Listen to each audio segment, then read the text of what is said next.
और एक और बड़ी खबर आपको बताते हैं, रेलवे भर्ती मामले में छात्रों के उग्र प्रदर्शन के बाद पुलिस एक्शन मोड में आ गई है। पुलिस ने पटना के खान सर के खिलाफ केस दर्ज कर लिया है। खान सर पर छात्रों को भड़काने का आरोप लगाया। पिछले कई दिनों से बिहार के अलग अलग हिस्सों में छात्र प्रदर्शन कर रहे थे। कल छात्रों ने गया में आगजनी भी की। आरोप है कि खान सर ने छात्रों को उकसाया था, जिसके बाद छात्र उग्र हुए। तो रेलवे भर्ती परीक्षा को लेकर यह पूरा हंगामा बिहार में मचा हुआ है और अब ये बात सामने आ रही है कि खान सर ने छात्रों को भड़काया था। तो छात्रों को सड़क पर आने को लेकर किसने उन्हें उग्र प्रदर्शन के लिए भड़काया, इसको लेकर पुलिस जांच कर रही है। रेलवे भर्ती पर बवाल मचा हुआ है। सवालों के घेरे में है खान सर। तो यहां पर आप देख सकते हैं लाठीचार्ज भी छात्रों के ऊपर किया गया और तमाम जगह पर रेलवे संपत्ति को नुकसान करने की खबर भी आई।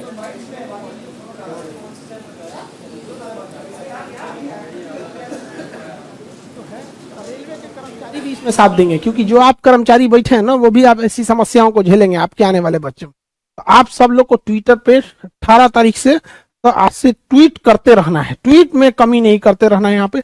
और 1 वीक टोटल 1 वीक ट्वीट करना है। इतना याद रखिएगा, मंत्री जी जो हैं अश्विनी वैष्णव सर, ये फेवर में है, लेकिन जब तक ट्वीट नहीं करेंगे इनका कोई असर नहीं पड़ने वाला। ये ट्विटर पे आप 1 हफ्ता करते रहना है। जितने लोग हैं सब लोग ट्वीट कीजिए, अन्य एग्जाम वाले भी ट्वीट कीजिए। एयरफोर्स का भी एग्जाम अटका के रखा है, सारे एग्जाम्स के लिए हम लोग परेशान हो गए हैं। रेलवे बंद होगा, क्योंकि रेलवे जो है, और रेलवे के कर्मचारी भी इसमें साथ देंगे, क्योंकि जो आप कर्मचारी बैठे हैं ना, वो भी आप ऐसी समस्याओं को झेलेंगे आपके आने वाले बच्चों। तो आप सब लोग को ट्विटर पे 18 तारीख से तो आज से ट्वीट करते रहना है, ट्वीट में कमी नहीं करते रहना है यहाँ पे। और 1 वीक टोटल 1 वीक ट्वीट करना है। इतना याद रखिएगा, मंत्री जी जो हैं अश्विनी वैष्णव सर, ये फेवर में है, लेकिन जब तक ट्वीट नहीं करेंगे इनका कोई असर नहीं। हमारा पे ऐसा कुछ नहीं, हम समझा रहे हैं लोगों को, हम तो बाहर भी नहीं निकले हैं। मतलब कल से हमको खाना खाने का भी फुर्सत नहीं मिला है। मीडिया, यूट्यूब सबसे समझा रहे हैं लड़कों को, हम रोक के रखे। हमारे यहाँ से 10 कदम है भिकना पहाड़ी, वहां पे कल आप देखेंगे प्रशासन ने आंसू गैस के गोले चलाए, वाटर कैनन चलाए, लाठी चार्ज कराए। वहां पे हम अवेलेबल नहीं थे, बल्कि बच्चों को हम समझा ही रहे थे। लेकिन आप बताइए, आप 1.5 करोड़ लड़कों को प्रोवोक कर दीजिएगा, उसके बाद आप एक जिम्मेदारी, एक इंसान कितना कंट्रोल कर पाएगा? कहीं से भी आपको लगा कि हमने बच्चों को प्रोवोक किया या हिंसा बढ़ाया? हम तो समझा ही रहे हैं। तो आप देख सकते हैं छात्रों का बवाल हुआ है और अब खान सर के ऊपर भी सवाल उठ रहे हैं कि क्या उन्होंने बच्चों को भड़काया। पुलिस मामले की जांच कर रही है और इस तरह की तमाम तस्वीरें सामने आई जहां छात्रों का ट्रैक पर हंगामा किया, ट्रेन में आगजनी हुई। आरा की तस्वीर सामने आई और पुलिस को भी लाठीचार्ज करना पड़ा और रेलवे भर्ती पर लगातार हंगामा मचा हुआ है। और इन सब को लेकर हंगामे के बीच कुछ कोचिंग जो संचालक हैं उनका नाम भी सामने आ रहा है कि उन्होंने छात्रों को उकसाया। इस तमाम हंगामे के लिए खान सर की क्लास, यानी खान सर के ऊपर भी इस तरह के आरोप लग रहे हैं कि उन्होंने छात्रों को इस तरह का हंगामा करने के लिए उकसाया, भड़काया। तो रेलवे भर्ती को लेकर पूरे बिहार में हंगामा मचा। और अगली बड़ी खबर भोपाल से, एक्ट्रेस श्वेता तिवारी ने बड़ा विवादित बयान दिया है। प्रमोशन के दौरान आपत्तिजनक शब्द उन्होंने कहे। एमपी के गृह मंत्री नरोत्तम मिश्रा ने जताई नाराजगी, पुलिस को दिया मामले की जांच का आदेश। प्रमोशन के दौरान मंच पर एक डिस्कशन कार्यक्रम में मजाक करते करते एक्ट्रेस श्वेता तिवारी ने विवादित बयान दे दिया। श्वेता तिवारी का यह बयान सोशल मीडिया पर वायरल हो रहा है। दरअसल श्वेता तिवारी फैशन से जुड़ी एक वेब सीरीज के लिए इन दिनों भोपाल में है, जहां प्रमोशन के दौरान जब उनसे उनके फिटनेस को लेकर सवाल पूछा गया तो उन्होंने आपत्तिजनक बयान दे दिया, जिसके बाद मध्य प्रदेश के गृह मंत्री नरोत्तम मिश्रा ने बयान पर नाराजगी जाहिर करते हुए इसकी जांच की बात की। पहले देखिए श्वेता तिवारी ने क्या कहा।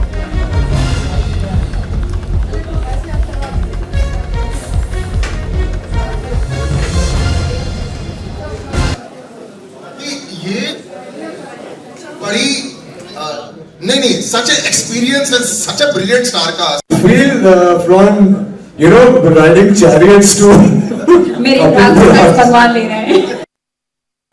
मतलब कि ये जो है इतनी बड़ी। तो यहाँ पे देख सकते हैं श्वेता तिवारी ने ये विवादित बयान दिया है। पुलिस को मामले के जांच के आदेश दिए गए हैं और एक प्रमोशन में भी यहाँ आई थी, उसमें उन्होंने ये बयान दिया है। तो ये बड़ी खबर आपको बता दें, एमपी के गृह मंत्री नरोत्तम मिश्रा ने नाराजगी उनके इस बयान पर जताई है। पुलिस को मामले के जांच के आदेश दिए हैं। और नरोत्तम मिश्रा ने क्या कुछ कहा, ये आपको बताते हैं। मैंने वो सुना है, दिखा भी है, और मैं इस बयान की निंदा करता हूं। मैंने पुलिस कमिश्नर भोपाल को निर्देशित किया है कि 24 घंटे में इसके तथ्यों की और पूरी विषय की, संदर्भ की जांच करके मुझे रिपोर्ट दें, उसके बाद निर्णय लेते हैं। उत्तर प्रदेश में विधानसभा चुनाव को लेकर बीजेपी तैयार है, जिसको लेकर यूपी सरकार के कैबिनेट मंत्री ब्रजेश पाठक ने न्यूज इंडिया से खास बातचीत की है, जिसमें उन्होंने प्रचंड जीत का दावा किया है। और क्या कुछ कहा, देखिए खास इस बातचीत में। उत्तर प्रदेश में चुनाव की प्रक्रिया शुरू हो चुकी है और तमाम जो राजनेता हैं वो अपने अपने विधानसभा में लगे हुए हैं, लेकिन एक हमारे साथ ऐसे शख्स हैं, ऐसे मंत्री और ऐसे विधायक हैं जो कि एक दिन और चुनाव के दौरान नहीं बल्कि पूरे 5 साल लगे रहते हैं। और इसका जीता जाता सबूत यह है कि जो लोग इनके साथ मिलकर गए हैं, जो लोग भी यहाँ से गए हैं, चाहे वो सेलिब्रिटी हों, साहित्यकार हों, लेखक हों, या जो भी लोग यहाँ से मिलकर उनसे जाते हैं, उन लोगों ने बाकायदे वीडियो पोस्ट कर कर उनको जो है साधुवाद किया है, धन्यवाद दिया। हमारे साथ ब्रजेश पाठक जी हैं जो कि मंत्री हैं, उत्तर प्रदेश सरकार में कानून मंत्री हैं। ब्रजेश जी, बहुत कम ऐसा देखने को मिलता है कि जो लोग आपके पास से जाएं और काम कर कर जाएं, वो लोग जो है फिर वापस जो है वो धन्यवाद ज्ञापित करें, बाकायदे वीडियो पोस्ट करें। कम से कम मैंने तो अभी नहीं 21 साल की जो है पत्रकारिता में ऐसा जो है परले ही देखा है। क्यों ऐसा लगता है और क्या आज उत्तर प्रदेश में जब से भारतीय जनता पार्टी की सरकार बनी, तब से जो भी व्यक्ति मुझे मिला है, चाहे गांव का आदमी हो, शहर का आदमी हो, उद्योगपति हो, सामान्य आदमी हो, सरकारी नौकरी में हो, प्राइवेट नौकरी में हो, फिल्म जगत के लोग हों, हमने पूरी ताकत और लगन के साथ लग करके उनके साथ काम किया है। आज हम देख रहे हैं कि जब उत्तर प्रदेश में आम चुनाव की घोषणा हो चुकी है और चुनाव शीघ्र ही लखनऊ में होगा, तो जहाँ जहाँ मैं गया हूँ, जहाँ जहाँ लोग हमसे मिले हैं, सब लोग हमें अपना वीडियो बना करके आशीर्वाद दे रहे हैं। और मुझे इस बात की प्रसन्नता है कि लोगों ने मुझे चुनाव में मेरी मदद की है। मैं इसके लिए सभी का हृदय से आभार प्रकट करता हूँ, अभिनंदन करता हूँ। राजनेता के लिए आपको नहीं लगता कि बहुत बड़ी उपलब्धि है इस तरह का, अगर जनता का जन विश्वास मिल जाए? हम मतलब लोगों के साथ हमारा व्यवहार एक राजनेता का नहीं है। हमारे छात्र नेता, मेरे सभी मेरे भाई हैं, बहन हैं, और मैं पारिवारिक दृष्टि से उनके साथ जुड़ता हूँ। जो भी मेरी ताकत है, ये उन्हीं लोगों की दी हुई ताकत है, और मैं उस ताकत का इस्तेमाल अपने लोगों के लिए करता हूं। जो भी पीड़ित है, वंचित है, दुखी है, उसके आंसुओं को पोंछना मेरा प्रथम कर्तव्य है। पाठक जी, अब जब ये बात आती है कि जो विपक्ष है, विपक्ष लगातार जो है वो हमलेवर है। कल मैं ओम प्रकाश राजभर से बात कर रहा था, उन्होंने अपनी जो है जहूराबाद की जो विधानसभा है वो छोड़कर जो है अब वो बनारस बोल रहे हैं कि नहीं, बनारस में कार्यकर्ता वो कर रहा है। दूसरी तरफ क्या लगता है आपको कि इस बार जो देखिए, आप देखेंगे कि जब भी चुनाव आता है तो सभी राजनीतिक दलों को चुनाव में बात करने का, जाने का हक है, लेकिन आम जनता भारतीय जनता पार्टी के साथ है। आप अगर गांव की जनता से बात करेंगे, वो बीजेपी के साथ है, शहर में बात करेंगे बीजेपी के साथ है, और कहीं कोई दिक्कत नहीं है। चुनाव में तरह तरह की इस प्रकार की बातें होती रहती हैं, लेकिन परिणाम बीजेपी के पक्ष में ही आता पूरे प्रदेश ने और देश ने 2014 में, 17 में, 19 में देखा है। और आप देखेंगे इस बार का जब परिणाम 10 मार्च को आएगा तो बीजेपी पुनः 300 पार होगी। एक अंतिम सवाल है कि सबसे बड़ी बात यह है कि समाजवादी पार्टी जिस तरह का बार बार जो है लेकर लालछन लगा रही है और आप लोगों पर और लगातार जो है आश्वस्त हो रही है, इसके अलावा जो है अलग अलग तरीकों से जो है अलग अलग माध्यम से वो जो है मुद्दों को उठाने की कोशिश कर रही है, लेकिन आपको लगता है कि प्रॉपर एक मुद्दा जो होना चाहिए वो समाजवादी पार्टी? वैसे समाजवादी पार्टी के पास कहने को कुछ है नहीं। लाइन ऑर्डर पर बुरी तरह से फेल साबित हुए हैं। उत्तर प्रदेश में जब जब सपा की सरकार आई है वो बुरी तरह से फेल साबित हुए हैं। समाजवादी पार्टी को मैं कह सकता हूं, जैसे सपा बोलते हैं, सपा को मतलब समाप्त पार्टी। अब उत्तर प्रदेश में 2022 के बाद वो समाप्त पार्टी हो जाएगी। पश्चिमी उत्तर प्रदेश में कितना आश्वासन? पश्चिम उत्तर प्रदेश में पूरे सर्व समाज का आशीर्वाद भाजपा को प्राप्त है। पश्चिम उत्तर प्रदेश में जो दंगे हुए थे सपा के शासनकाल में, अभी वहाँ के लोग भूले नहीं। ये थे हमारे साथ ब्रजेश पाठक जी, जो कि आश्वस्त है अपने चुनाव को लेकर, आश्वस्त है अपनी पार्टी को लेकर, और ये दावे कर रहे हैं कि 2022 में कहीं भारतीय जनता पार्टी वापस पुनः प्रचंड बहुमत मनाएगी। देखना ये 22 तारीख को 10 मार्च को होगा कि आखिर इस पर क्या निर्णय होता है। लेकिन कहीं ना कहीं ब्रजेश पाठक ने जिस तरह से उत्तर प्रदेश में कार्य किए हैं और अपने जो विभाग से लेकर अपने जो मतदाता है, अपने जो वोटर्स हैं या आम जनमानस है उसको लेकर है, इस बात की कहीं तारीफ निश्चित तौर पे करनी पड़ेगी कि जो लोगों का जो इनको वापस जो रिवर्ट हो रहा है, वो जो चुनाव के दौरान जो है, जो सेलिब्रिटी मैं देख रहा था कि निरहुआ से लेकर तमाम जो फिल्मी जगत से लेकर साहित्यकारों ने जो है मिशन उत्तर प्रदेश में जुटी बीजेपी लगातार लोगों से जुड़ रही है और आज गाजियाबाद की मोदीनगर विधानसभा में रक्षा मंत्री राजनाथ सिंह पहुंचे, जहां उन्होंने मंदिर में पूजा अर्चना की। और मोदीनगर का क्या माहौल है, इन सभी मुद्दों और मोदीनगर से बीजेपी उम्मीदवार डॉक्टर मंजू श्रीवास्तव से बात की न्यूज इंडिया ने।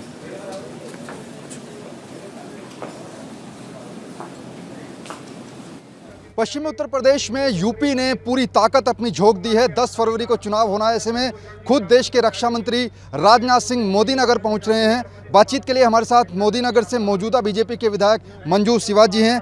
मंजू जी, राजनाथ सिंह पहुंच रहे हैं, क्या कुछ कार्यक्रम आज का रहने वाला है? देखिए, सबसे पहले हेलीपैड पे लैंड करने के बाद वो हमारे मोदीनगर क्षेत्र की सीकरी माता मंदिर है, जो बहुत ही ऐतिहासिक महत्व का है, वहाँ दर्शन करने गए हैं अभी। और दर्शन करने के बाद एवीएस गार्डन्स में जो हमारे की वोटर्स हैं, हमारे प्रमुख वोटर्स हैं, उनको संबोधित करेंगे। उसके बाद वो मोदी पवन कॉलोनी में जाके कॉलोनी के लोगों को अपना प्रचार के जो पर्चे हैं और उनसे मिलेंगे, कुछ बातें करेंगे, ये प्रोग्राम है। फिलहाल मोदीनगर की बात करें तो यहाँ पर कैसे देख रही हैं, क्योंकि जनता को जो रुख है वो इस बार थोड़ा सा बदल रहा है आपके अकॉर्डिंग, क्योंकि आप घर घर पहुंच रही हैं। इस बार क्या आरएलडी और समाजवादी पार्टी का जो गठबंधन हुआ है उससे क्या कुछ इफेक्ट बीजेपी की राजनीति पर भी पड़ सकता है? मैं आपको शेयर करना चाहूँगी कि पिछली बार जब हमारे इलेक्शन हुए थे सांसद के, तो हमारे इलेक्शंस में बसपा भी उनके साथ मिली हुई थी और छोटे छोटे दल भी मिले हुए थे। सारे लोग, कांग्रेस भी, सारे लोग एक तरफ थे और बीजेपी एक तरफ थी। तब हमारे जो है बहुत बेहतर हमें वोटिंग मिली थी। तो सोचिए, इस बार तो दो ही दल हैं और दोनों सबको पता है ये वही सपा के साथ इन्होंने पैचअप करा है जिन्होंने मुजफ्फरनगर कांड में उल्टी सीधी रिपोर्ट दी थी। ये वही विधायक है जिसने क्लीन चिट दी थी आजम खान को। आखिर मोदीनगर का मेन चुनावी मुद्दा क्या रहने वाला है? मोदीनगर का चुनावी मुद्दा बहुत विकास हुआ 5 साल में, और जनता पुनः योगी जी को उसी नज़र से देख रही है कि इतना विकास हो गया तो अगले 5 सालों में और भी विकास होगा और मोदीनगर पुनः एक अच्छा और शहर होगा। अभी हमने जैसे एक कन्या डिग्री कॉलेज मिला, तो हमारी इच्छा है कि इंजीनियरिंग, मेडिकल, आयुष ऐसा कॉलेज आ जाए। अभी हमारे कुछ एक एक्सप्रेस वे बना, तो हमारा एक गोल चक्कर और ड्यू है, तो हमारा वो एक्सप्रेस वे बन जाए, वहाँ से हमें उतरने चढ़ने की जगह मिल जाए। अभी हमारे उतरने चढ़ने की ज़मीन जो सड़क मिली है मेरठ डासना रोड से, तो ये औद्योगिक क्षेत्र डेवलप हो रहे हैं। हमारी पूरी उम्मीद है कि एक एरिया को हम औद्योगिक क्षेत्र डेवलप कराएंगे। तो आने वाला समय मुझे लगता है पूरे जिला गाजियाबाद में विकास का मोदीनगर में ही है, क्योंकि हमारे पास ज़मीन भी है, हमारे पास सड़कों से कनेक्टिविटी भी है, रैपिड कॉरिडोर जो डेडिकेटेड फ्राइट कॉरिडोर है रेलगाड़ी का, उससे भी कनेक्टिविटी हो जाएगी। और सबसे बड़ी बात, जो इंडिया की फर्स्ट रैपिड रेल है वो मेरी मोदीनगर विधानसभा में जा रही है। 2 स्टेशन मिले हैं हमको। तो बिल्कुल मोदीनगर में विकास हुआ है, ऐसा डॉक्टर मंजू श्रीवास्तव का कहना है। लेकिन सवाल एक है कि आखिर समाजवादी, और सीधा रुख करते हैं बिजनौर का, जहां योगी आदित्यनाथ संबोधित कर रहे हैं। कोरोना वॉरियर्स को समाज के सभी लोगों को मिलकर के करनी पड़ी थी। आज उसी का परिणाम है कि थर्ड वेव की जो आशंका पहले अगस्त 21 में व्यक्त की जा रही थी, उसको उस समय रोक दिया गया। थर्ड वेव जब आई भी, तब तक हम लोगों ने वैक्सीनेशन के लक्ष्य को काफी बड़े पैमाने पर आगे बढ़ा दिया था। अगर हम लोग देखेंगे तो भारत में बनी हुई वैक्सीन, ये दोनों वैक्सीन दुनिया की सबसे प्रभावी वैक्सीन में से एक है। और इस वैक्सीन का परिणाम है कि थर्ड वेव के प्रभाव को कम करने में इसकी भी बड़ी भूमिका है। मुझे प्रसन्नता है कि भारत के वैक्सीनेशन के कार्यक्रम को उत्तर प्रदेश ने अपने यहां अक्षरशः लागू किया और हम लोगों ने नेशनल एवरेज से अच्छी संख्या में यहां पर वैक्सीन दिए हैं। प्रदेश के अंदर हम लोग 98% लोगों को, 98% से अधिक लोगों को हम लोगों ने अब तक वैक्सीन उपलब्ध करवाए हैं। और अगर मैं जनपद वैक्सीन की डोज पूरे उसमें देखूं तो 25 करोड़ 34 लाख वैक्सीन की डोजेज हम लोगों ने प्रदेश में दी हैं। और अकेले बिजनौर जनपद में लगभग 43,28,000 वैक्सीन की डोजेज उपलब्ध कराई जा चुकी है। यहां पर जो फर्स्ट डोज दी गई है लगभग 97% लोगों को दी गई है और प्रदेश में हम लोग इस लक्ष्य को लगभग 98.5% तक पहुंचा चुके हैं। सेकेंड डोज जिन लोगों ने ली है 64% से अधिक लोगों ने बिजनौर में ले ली है और प्रदेश में लगभग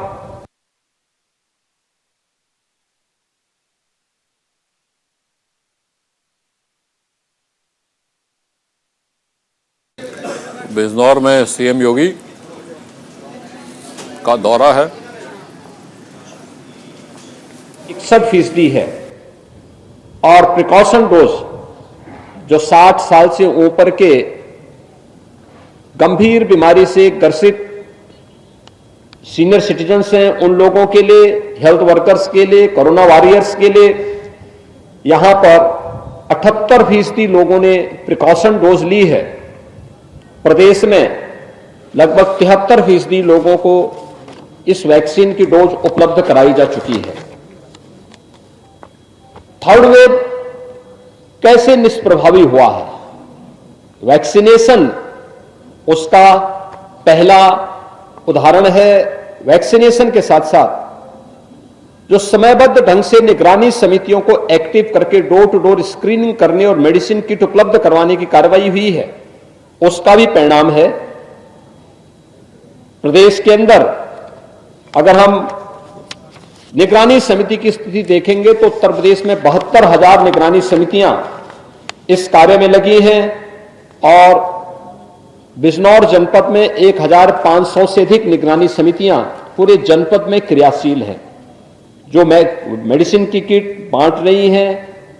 हर संदिग्ध व्यक्ति को मेडिसिन किट उपलब्ध कराना, अगले 24 घंटे के अंदर रैपिड रिस्पांस टीम को वहां भेज करके उनका टेस्ट करवाना, यह कार्रवाई चल रही है और उसका परिणाम है कि कोविड के प्रभाव को